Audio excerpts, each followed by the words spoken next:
Today we are going to do door security alarm.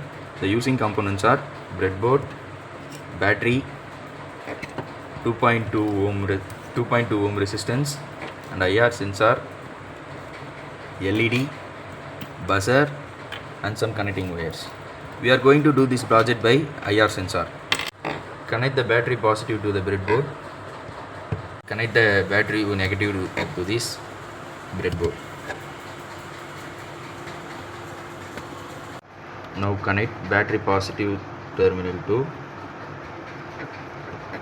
IR sensor. In here, this is there is a VCC, so connect in the VCC. And now take buzzer and connect it positive to the battery positive.